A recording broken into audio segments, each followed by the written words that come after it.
host of the Gridiron.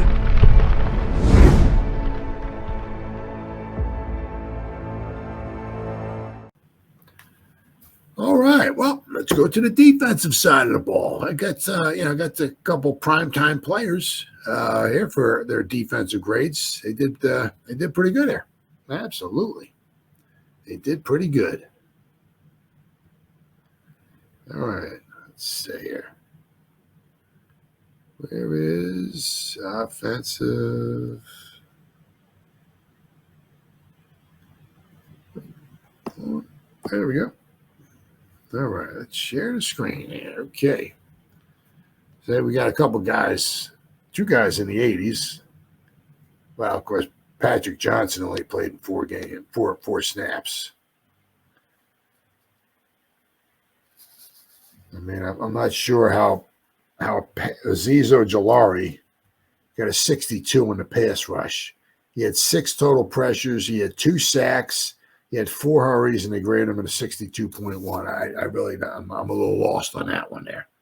Really lost on that one.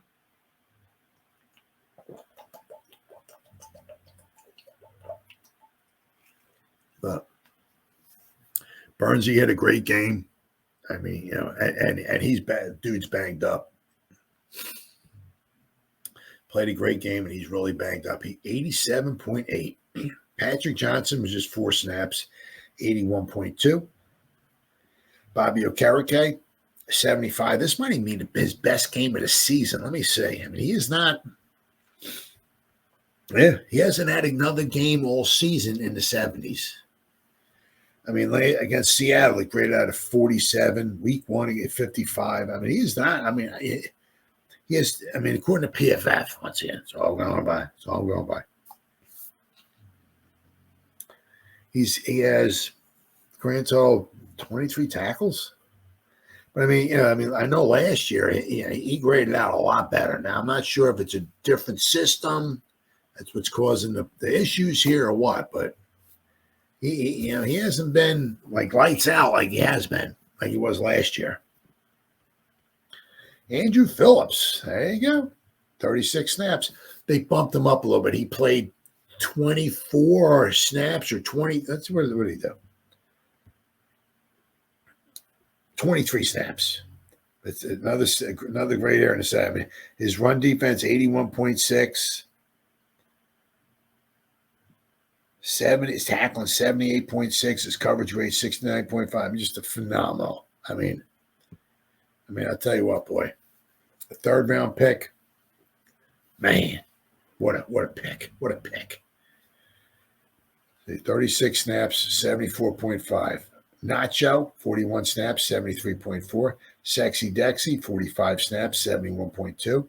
Elijah Chapman was in there for 13 snaps, 69.8. Azeez Ojulari, 67.2. As I said, I had no idea how we graded out a 62.1 as a pass rushing grade. Guy had 19 sacks in the one game. Let's give him a 62.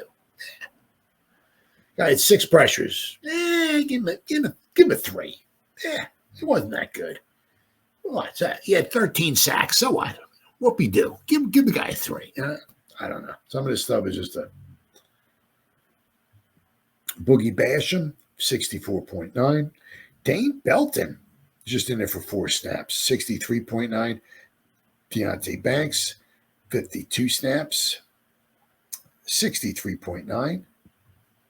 Isaiah Simmons, good. At least he got on the freaking field. Of course, unfortunately, the one play he was on the field was, I think he was supposed to be spying Burrow.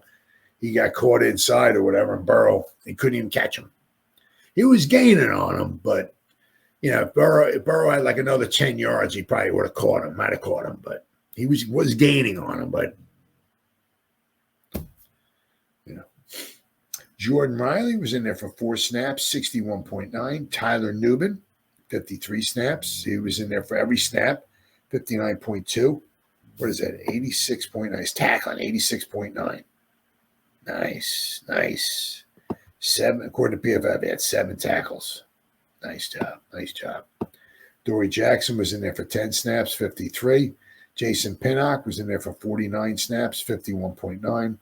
Cordell Flatt, 42 snaps, 49.5. DJ Davidson was in there for 21 snaps, 43.7. Mike McFadden, 41 snaps, 38.6. And we got Darius Muasau was in there for 2 snaps, 27.4. But you see what I'm saying is that you usually what you want to have, you have somebody in the 20s, somebody in the 30s, somebody in the 40s, right? And then you got somebody all the way up at the top here, like in the 80s, a couple of 80s and stuff like that. But the offense, we had from 51 to like the 73, which is very rare. You don't have the big, huge disparity on the offensive side. So,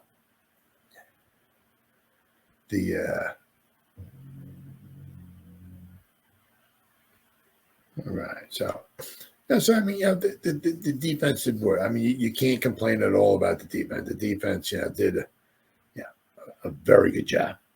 Very, very good job. And I was saying in the beginning of the video is that I said, maybe Azeez Ojulari might go, after this season's over with. But there's no huge hits to starters that we have. I said Azeez Ojulari, backup edge rusher. It'd be nice if we can maybe keep him. I mean, I'm sure he'll garner some attention on the open market, but ain't nobody paying him unless he just starts going off on some of these games and he winds up racking up a whole bunch of sacks. But Jason Pinnock, it might be like the big, as far as our starters go. Maybe, hopefully we can maybe bring him back. That would be fantastic, but we'll have to wait and see. But, that's down the road. But for the most part, most of the guys that are on the defense right now will be back next year. And if, knock on wood, if Shane and Dable are back, Bowen will be back. His same system. We'll have the same guys with the same system. So we're leading the league in sacks. Now, of course, that may not carry on because everybody just keeps getting injured. But, we're leading the league in sacks. We're doing a very good job. I said, if you look at the points we're giving up, we gave up 21 points. The thing was a little disappointing to the Commanders is that we couldn't stop them.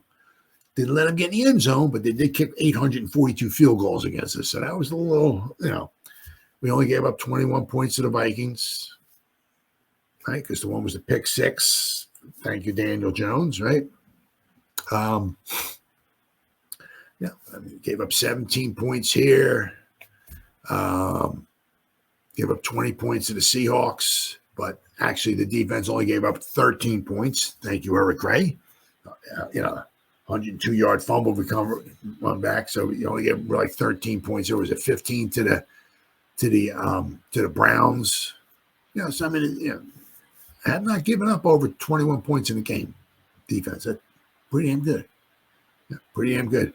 Of course, the problem is that we're only averaging 15 points a game. So once again, we're averaging like 15 points a game the way we've been the past few years. So you're not winning those Super Bowls. You're not making no playoffs, averaging 15 points a game. Not happening. So